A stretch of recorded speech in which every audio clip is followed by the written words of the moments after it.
चुनौती है, वो बहुत ही बड़ी चुनौती है। उससे जो मुवाशी एक और ही एक बहरान शुरू होता है, उसको सँभालना है। आप जानते हैं कि इस वक़्त तो उन्होंने अपने दफ्तर में ही, व्हाइट हाउस में ही कोविड के बारे में जो कोई भी जवाबी कार्रवाई होगी, वहाँ प्रेसिडेंशियल व्हाइट हाउस से ही होगी। क्योंकि ट्रंप में तो उसमें कोई इंटरेस्ट नहीं था, उन्होंने मास्क भी नहीं वो पहनते थे। तो तीसरी बात जो है वो भी बहुत ही हमारे लिए, आपके लिए, हमारे लिए और सारे आलम के लिए, आपके नाज़रीन के लिए, वो मौसम बदलाव का जो एक बहरान है। अगर हम आज नहीं सँभालेंगे तो हम डूबते जाएँगे, सारे आलम डूबता जाएगा। और आखिर में जो जो नस्ली मतलब इनइक्वालिटी जो अमेरिका को इस वक़्त बिल्कुल, वो भी एक कोविड का जैसा एपिडेमिक है वहाँ पे।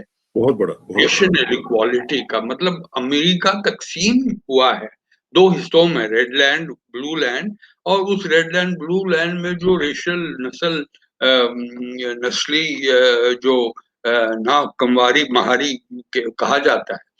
अब देखिए 17 ऑर्डर्स उन्होंने एक दिन में निकाले। ये ऑर्डर्स को आपको बता रहा है वो किस रास्ते पे जा रहे हैं। कुछ अच्छी खबरें हैं, कुछ इतनी अच्छी खबरें नहीं है। पहली बात जो है कि वो पेरिस क्लाइमेट चेंज का जो जो मौसमी बदलाव को जहाँ से ट्रंप निकल गए थे, वो फिर से दाखिल हो गए हैं। ठीक। दूसरा, जो कोई भी इमिग्रेशन की पाबंदियां थी, खासकर इस्लामिक मेजॉरिटी ममालिक की, वो पाबंदियां हटाई गई। ये हमारे लिए, इस्लामिक वर्ल्ड के लिए बहुत ही अहमियत रखता है। तीसरा, जो स्टूडेंट लोन वेवर्स थे, इस पे जनूबी एशिया के जो लोग हैं, पाकिस्तानी हैं, हिंदुस्तानी हैं, बांग्लादेशी हैं, उनके जो लोन वेवर्स के हैं वो एक्सटेंड किए गए हैं। वर्ल्ड हेल्थ ऑर्गेनाइजेशन में फिर से दाखिल हुए हैं, और जो मेक्सिको के में दीवार खड़ा करना चाहते थे, ट्रंप साहब जब आए थे उन्होंने कहा दीवार बना देंगे। 4 साल हो गए हैं, वो निकले भी और दीवार बनी भी नहीं। तो वो उन्होंने बिल्कुल अबैंडन किया है। खासकर लास्ट में जो पेट्रियोटिक एक्ट जो था उसको रिवोक किया गया है, रद्द किया गया है।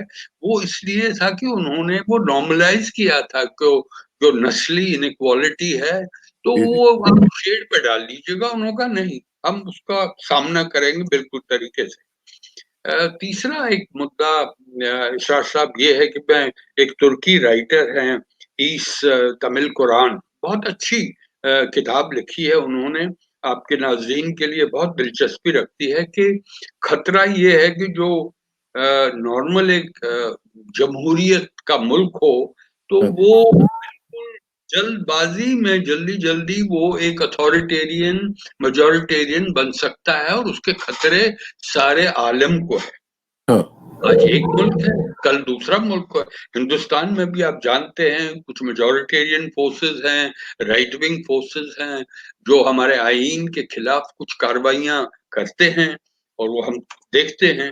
तो ये है कि अमेरिका को बाइडेन खुद जानते हैं, और ये भी बहुत अहमियत रखते हैं कि अगर आप पिछली 20वीं सदी को देखें, पिछली 6 दिहाइयाँ, डेकेड्स जिसे कहते हैं, 1940 से 2000 तक, अमेरिका का ग्रोथ रेट 4% था। इन दो दो दहाइयों में, दो पिछले 20 साल में ये 2% हो गया है। अब उसकी ताकत में भी काफ़ी कमी आई है। कमी आ तो रही है। ठीक बात। बाइडेन के लिए एक तरह जितने भी आप ख्वाब देखें, मगर वो ख्वाब क्या ट्रांसलेट कर सकते हैं रियलिटीज में, वो है नहीं। तो उनके लिए ठीक। ये बहुत बड़ी चुनौती एक एक चीज जो आपने मास्टर साहब जो फरमाई ना, बड़ी इंपॉर्टेंट बात की आपने, वो जो रेशियल डिस्क्रिमिनेशन वाली आपने बात की, और जिस तरीके से आपने बताया कि रेशियल डिवाइड है और रेड और ब्लू में डिवाइड हो चुका है अमेरिका। मुझे याद पड़ता है कि ये तकरीबन सितंबर की बात है पिछले साल की, अभी इलेक्शंस नहीं हुए थे, तो अटलांटिक में एक मजमून छपा था जिसमें उसने लिखा था कि an election which could break America. ठीक है जी। अच्छा, अब दूसरा दूसरा सुनिए कि जो उसके बाद अभी स्टेट क्राफ्ट एक मैगजीन है, उसने ये लिखा है a new war on terror would tear America apart. तो ये जो आप बता रहे हैं, जिस तरह जिसका आपने पिनिकल देखा, ये जो कैपिटल हिल के ऊपर वाकयात हुए थे, तो आप समझते हैं कि things are going towards that direction? बिल्कुल खतरा है, इसीलिए मैंने आपके सामने, आपके नाजरीन के सामने ये खतरा पेश किया है। जब आप बदलाव लाते हैं जेन्युइन जमहूरियत को, उसको आप अथॉरिटेरियन ऑर्डर में बदलाव लाते हैं, तो ये खतरा छोटे छोटे ममालिक पे भी पड़ता है, पाकिस्तान ठीक पे, हिंदुस्तान पे, बांग्लादेश पे, सब ममालिक पे।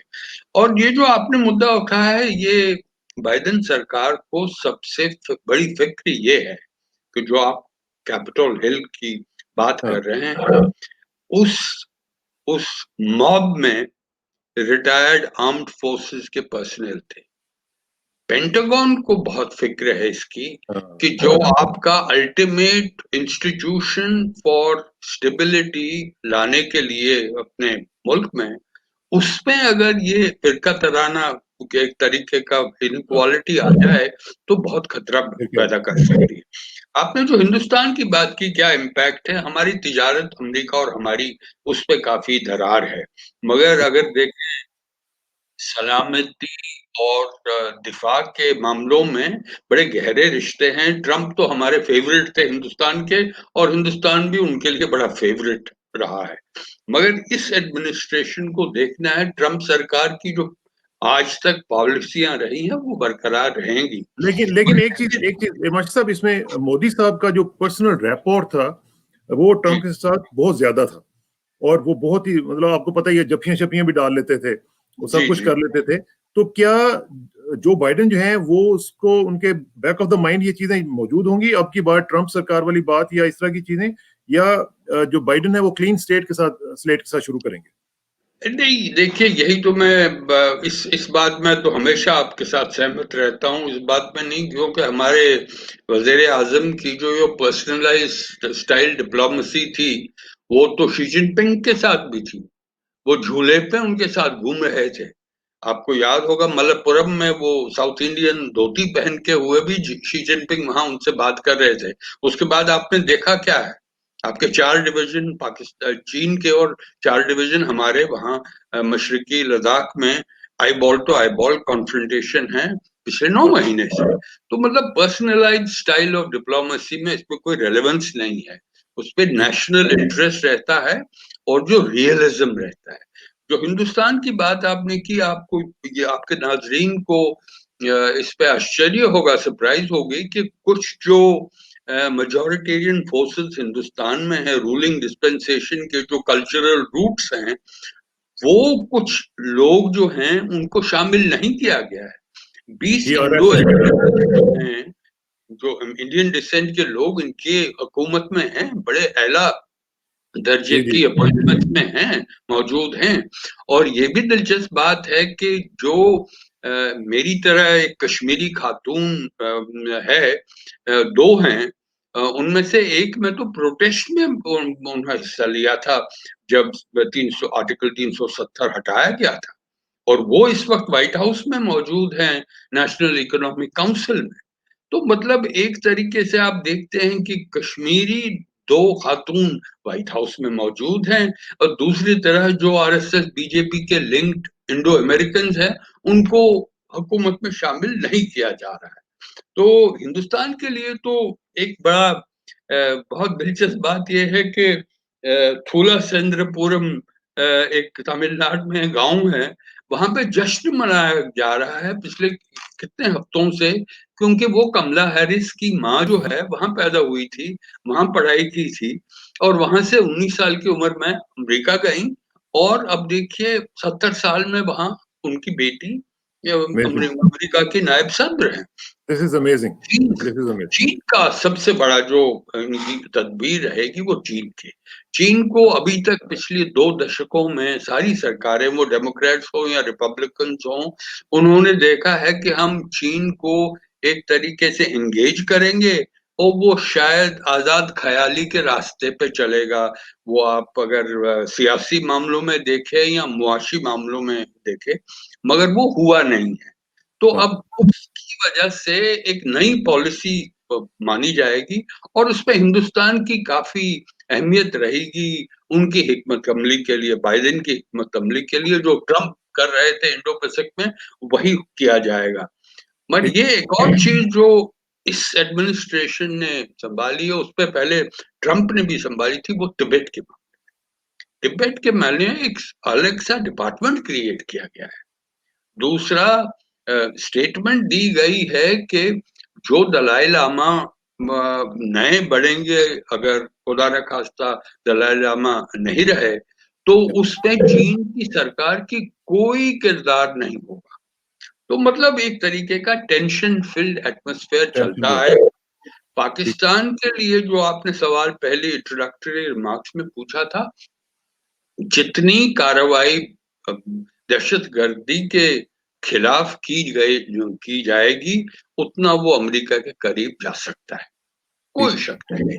आप जानते हैं, आपने खबर सुनी होगी कि मिलिट्री टू मिलिट्री रिश्ते जो हैं वो फिर से बरकरार हुए हैं। ये बाइडेन सरकार ने अनाउंसमेंट की है। तो मतलब ये रिश्ते इस पे भी डिपेंड करेंगे कि अफगानिस्तान में पाकिस्तान क्या किरदार निभाएगा। आपको याद होगा कि जैक सलिवन जो नेशनल सिक्योरिटी एडवाइजर कॉल की है जी हाँ, उन्होंने अब्दुल्ला मोहित के साथ बात की है कि हम रिव्यू करेंगे। ये बहुत दिलचस्प बात है। बहुत इम्पोर्टेंट बात की है। ट्रंप सरकार पिछले 2 साल से लगी हुई है कि अफगानिस्तान के साथ, तालिबान के साथ हम डील करेंगे। बाइडेन सरकार कह रही है हम डील निभाएंगे, उसको सपोर्ट करेंगे, मगर जो वायलेंस हो रही है अफगानिस्तान में वो नहीं होनी चाहिए। तो इसमें दोनों पाकिस्तान और अफगानिस्तान जुड़े हुए हैं। काफी काफी इम्पोर्टेंट एस्पेक्ट है, लेकिन मेरा ख्याल है हाँ, मैं इसीलिए चाहता हूँ कि थोड़ा सा हम इसको जरा थोड़ा सा तेजी के साथ जरा टॉपिक्स को भी डिस्कस कर लें। जो सेकंड टॉपिक हमारा है वो बड़ा ही इम्पोर्टेंट है, इंटरनल सिक्योरिटी के साथ रिलेट करता है इंडिया की, और वो है अर्नब गोस्वामी और ये जो टीआरपी स्कैंडल शुरू हुआ है और जिस तरीके से चैट्स जो हैं वो पब्लिक की गई हैं। ये हमने देखा कि मुंबई पुलिस ने पहले भी उनको अरेस्ट किया और उसके बाद हमने देखा कि तकरीबन हाफ अ डजन जो यूनियन मिनिस्टर्स हैं वो बीच में आ गए और फिर उनको छुड़वा लिया गया। तो ये जो चीजें हैं इरमाशी साहब, ये आप समझते हैं कि ये जर्नलिज्म के लिए, क्योंकि किसी भी जर्नलिस्ट का मैं बीइंग ए जर्नलिस्ट समझता हूँ कि जब जर्नलिस्ट अगर हुकूमत के साथ मिल जाए तो फिर शहरियों के लिए खतरा पैदा हो जाता है। मैं समझता हूँ कि जर्नलिस्ट जो है उसको सिर्फ उनके साथ एंगेज करना चाहिए, उनके बिहाफ पे कुछ नहीं करना चाहिए। तो लेकिन इस पूरे केस में हम देख रहे हैं कि लगता यूं है कि जैसे जिस तरह की वो बातें कर रहे हैं, वो कह रहे हैं कि मुझे नौकरी दिलवा दें पीएमओ में और इस तरह की चीजें, और उनको पहले पता चल जाता है कि जनाब अटैक होने वाला है, उनको पता चल जाता है कि क्या होने वाला है, मिनिस्टर्स उनके फिंगर टिप्स पे पड़े हुए होते हैं। तो ये क्या हो रहा है? ये आपने तो खुद ही फरमाया है कि क्या हो रहा है। क्योंकि आजकल के हिंदुस्तान में बात होती है गोदी मीडिया, जो मीडिया सरकार की लैप में बैठा हुआ है, गोदी मीडिया है। तो ये तो पहली बात है। जो असली जमहूरियत का एक खंबा है मीडिया, वो जमाना तो चला गया। जैसे मुगलों का जमाना था वैसे वो चला गया। आजकल मीडिया की एक तो रीच इतना ज्यादा है, अहमियत इतनी ज्यादा है, 24/7 सारे आलम की आईबॉल मीडिया पे पड़ी रहती है, वो टेलीविजन मीडिया हो या प्रिंट मीडिया हो। तो इसीलिए जिम्मेवारी मेरे ख्याल में सारे आलम में मीडिया पे पड़ती है। ओनरशिप किसके पास है, पैसा कहाँ से आता है, काम चलाते कैसे हैं। जैसे आपने कहा है कि जब मैं नाम नहीं लेना चाहता हूँ, जब ये एक कंट्रोवर्शियल एक जर्नलिस्ट हैं जो सरकार के साथ कहा जा रहा है कि उनके रिश्ते बहुत ही करीब हैं, जैसे आपने खुद ही फरमाया बिशार साहब, वो किसी सुइसाइड केस में अरेस्ट किए गए महाराष्ट्र गवर्नमेंट उस वक्त नहीं।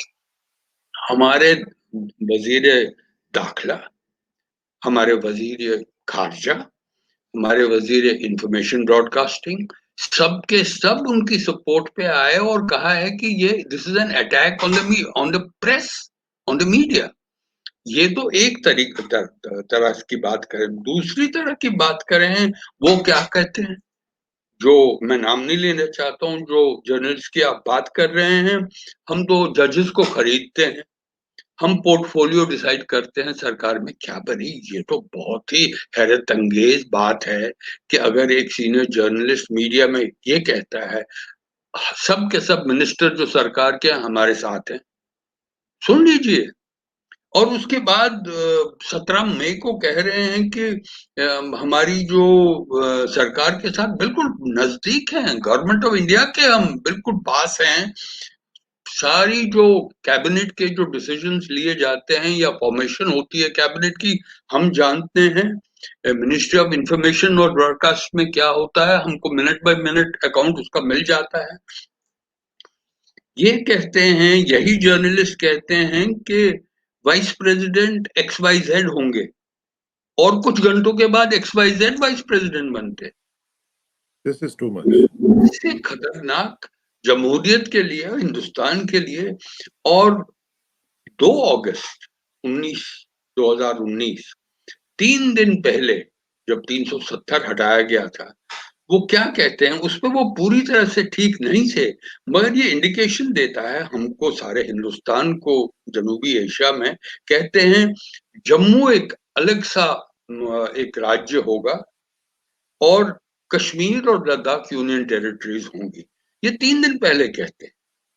तो मतलब पूरी तरह से जानकारी नहीं थी, मगर कोई, मगर जो सबसे बड़ा खतरनाक हमारी कौमी सलामती के लिए, हिंदुस्तान की कौमी सलामती के लिए है, वो ये है कि मैं आपके नाजरीन को सुनाना चाहता हूँ। एग्जैक्ट वर्ड्स क्या हैं उनका ट्रांसलेशन करता हूँ। पुलवामा पे और जो बालाकोट में, पुलवामा में क्या कहते हैं, कोट अनकोट कर रहा हूँ, it is good for the big man in the season. सारा आलम जानता है big man in the season कौन है। 40 लोग मरे हुए हैं और अब हम इलेक्शन जीतेंगे। और उसके साथ मिलाते हैं, these are the exact words. ये 3 अल्फाज जो हैं, सारे हिंदुस्तान को इस वक्त हॉन्ट करते हैं। किसके एग्जैक्ट वर्ड्स हैं, वो इस्तेमाल इस सीनियर जर्नलिस्ट के साथ किसने किया है। 23 फरवरी क्या कहते हैं, 14 को पुलवामा हुआ, 26 को बालाकोट स्ट्राइक हुई। ये कहते हैं, सवाल पूछा जाता है सीनियर जर्नलिस्ट को, स्ट्राइक और समथिंग बिगर, और जवाब क्या देते हैं journalist, bigger than a normal strike. मतलब सामान्य स्ट्राइक जो है उससे बहुत बड़ा होगा। गवर्नमेंट बड़ी कॉन्फिडेंट है कि स्ट्राइक ऐसे की जाएगी कि लोग खुश हो जाएंगे, बहुत खुश हो जाएंगे। Again these are the exact words. अब ये तो मुझे समझ नहीं आ रही है। मैं पब्लिक डोमेन में रिटायरमेंट के बाद पिछले 20 साल से हूं, मैंने ऐसे देखा नहीं है कि इसमें जो अभी एक तूफान मचा हुआ है, ज्यादा बात नहीं की जा रही है, क्योंकि जैसे आपने खुद ही फरमाया और मैंने भी उसके साथ सहमति दिखाई कि वो ये है कि पब्लिक मीडिया इस वक्त जो है वो प्रो गवर्नमेंट है। मगर जो पार्लियामेंट में तो होगी, तो पार्लियामेंट में तो बाकी भी है ना। और जो इस वक्त महाराष्ट्र सरकार, वहां के होम मिनिस्टर कहते हैं कि ये ऑफिशियल सीक्रेट्स एक्ट के हिसाब से हम लीगल ओपिनियन देख रहे हैं। बॉम्बे हाई कोर्ट ने भी 18 जनवरी, 4-5 दिन पहले ये कहा है कि 2 चैनल्स जो हैं वो क्रिमिनल्स भी हैं, वो जज भी हैं, वो प्रोसिक्यूटर भी हैं और सब कुछ उन्हीं के हाथ में। तो मतलब अच्छा अच्छा, इसमें मास्टर साहब एक चीज उसमें, एक सेंटेंस की मैं आपकी तवज्जो चाहूंगा। उसमें वो कहते हैं कि sometimes we have to play dirty as well. अब ये जो मेंटेलिटी है, अब देखिए ये क्या शो करती है, ये जर्नलिज्म शो नहीं करती है, दिस शो समथिंग एल्स। और ये जो चेहरा है जर्नलिज्म का जो इन लोगों ने बना दिया है, मुझे अफसोस होता है कई दफा, यकीन माने कि हम लोगों ने भी सारी जिंदगी जर्नलिज्म किया है, लेकिन जर्नलिज्म तो एजुकेट करने वाला होता है, जर्नलिज्म तो लोगों को मेंटोर करता है, जर्नलिज्म तो जो है वो उसका तो रोल ही कुछ और है। लेकिन इन लोगों ने यानी चीख चीख के आप कान फाड़ दें किसी के, लेकिन इससे इससे आपकी बात, आपकी दलील में कोई वजन तो नहीं रहता था ना। अगर आप डर्टी प्ले करेंगे तो आप क्या क्या क्या बता रहे हैं? नहीं नहीं, तो वो आप ऐसा, यही तो है ना, आपको आपकी बड़ी डिसएडवांटेज ये है कि you are a responsible journalist. वो आपकी डिसएडवांटेज है, हाँ क्योंकि आजकल तो जर्नलिज्म जो है, it is like the second oldest profession after the oldest profession. हाँ, ठीक बात है। तो आप मतलब क्या, आप क्या कह रहे हैं कि जिम्मेदाराना बर्ताव होगा? मैं कह रहा हूं कि मैं पिछले 20 साल से हमारी प्राइवेट टेलीविजन में प्रोग्राम्स में आते आ रहा हूं। मैंने मुझे पाकिस्तान के जो सफीर यहाँ थे वो हमारे एक प्रोग्राम में आए, मैं भी उस पर बोल रहा था, वो भी बात कर रहे थे। तो जो इन्हीं चैनल्स ने, इन्हीं और दूसरी और चैनल है, इन्होंने मुझे एंटी नेशनल कहा, प्रो सेपरेटिस्ट कहा, कि इनको ये मैंने तब से वो मैंने बैन किया है, मैं जाता नहीं हूँ। वो किस लिए कह रहा हूँ ये, कि ये जिम्मेदाराना जर्नलिज्म बिल्कुल नहीं है। ये एक criminal kind of a system है, जो अफसोस की बात ये है कि ये प्रो गवर्नमेंट अप्रोच करते हैं। तो यही जैसे sometimes we have to play dirty, they are playing dirty all the time. वो डर्टी ऑन हुज बिहाफ? तो ये अखबारों में आते हैं, मैं मेरी राय तो है, मगर अखबारों में भी ये राय आ रही है कि ये प्ले डर्टी कर रहे हैं और सरकार के साथ जुड़े हुए हैं। तो आप जानते हैं पाकिस्तान के वजीर आजम ने भी इसके बारे में जिक्र ट्वीट किया किया। है, मीडिया में बातचीत हुई है। मगर सबसे बड़ी जो हैरत अंगेज बात यह है कि सरकार ने एक लफ्ज भी नहीं इस्तेमाल किया। हाँ, ये दिस इज ट्रू। कंट्रोवर्सी हमारे मीडिया में फैली हुई है इतनी देर से, मगर अब उनको लफ्ज बोलने पड़ेंगे, क्योंकि वो कांग्रेस हो या सीपीआई हो, सीपीआईएम हो, या तृणमूल तृणमूल कांग्रेस जो ममता बनर्जी की है, या शरद पवार की एनसीपी है, सब के सब इन्होंने वादा किया है कि हम ये मसले उठाएंगे। मुझे लगता है पार्लियामेंट तो 4 दिन में शुरू हो जाएगी, तो बहुत ही गर्मी हो जाएगी पार्लियामेंट के डिबेट्स की, क्योंकि एक तो फार्मर्स क्राइसिस, तो आपको 1 लाख ट्रैक्टर आ रहा है। दिल्ली की तरफ आ रहे हैं। 1 लाख ट्रैक्टर, आप देखिए कितनी स्पेस होगी। और कहते क्या, हिंदुस्तान के झंडे उनके हाथों में, क्योंकि वो कहते हैं कि सरकार हमको निशाना बनाई है और सरकार उस पर हट नहीं रही है।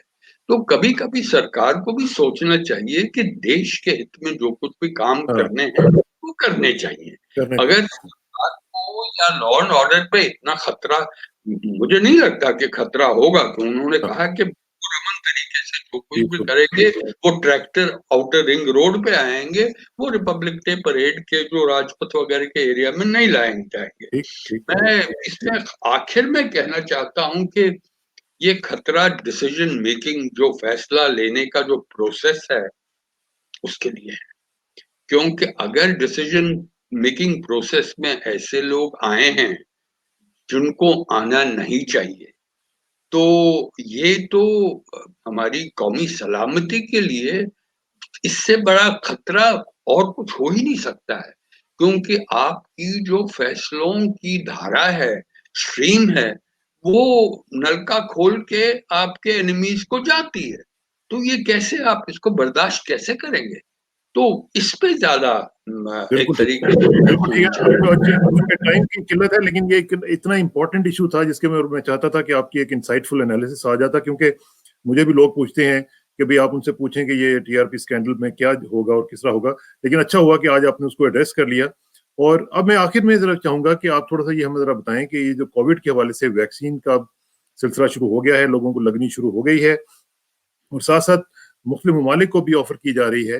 तो इंडिया में एज ऑफ टुडे क्या सूरत हाल है और वैक्सीन डिप्लोमेसी कहाँ पे खड़ी हुई है इस वक्त? नहीं, इसमें मैं बड़े फक्र से ये कह सकता हूँ, हिंदुस्तानी होने के नाते से, कि बहुत कमाल हुआ है इस पे। एक तो कोविड-19 थोड़ा कम भी हुआ है।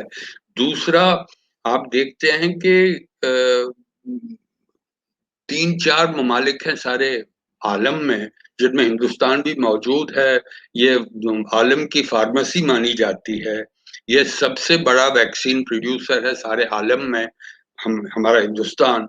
और जब ही रोल आउट हुआ है वैक्सीन का प्रोग्राम साइंटिफिक बेसिस का, 96 घंटों में 96 घंटों में वैक्सीन बाकी मुल्कों में दिया गया। और वो भी आपके लिए और हमारे लिए, दोनों हम जनूबी एशिया के रहने वाले हैं। जनूबी एशिया पे काफी स्ट्रेस किया गया है। वो मालदीव्स हो या बांग्लादेश हो, म्यांमार हो, ये ममालिक हैं। श्रीलंका और अफगानिस्तान के लिए कुछ और वो मतलब वो रेगुलेटरी अथॉरिटीज को देख रहे हैं कैसे किया जाएगा, भूटान को, सेशल्स को, म्यांमार को।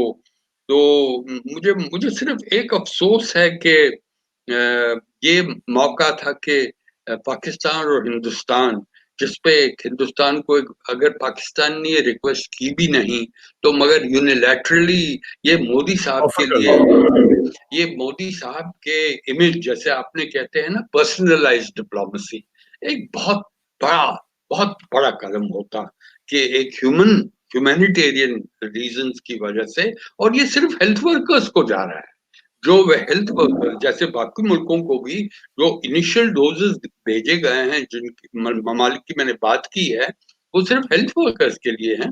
उसके बाद तो कमर्शियल डील्स भी रहेंगी। तो मुझे लगता है कि ये करना चाहिए। साहब, इसमें ये आपने बहुत बड़ी बात की है।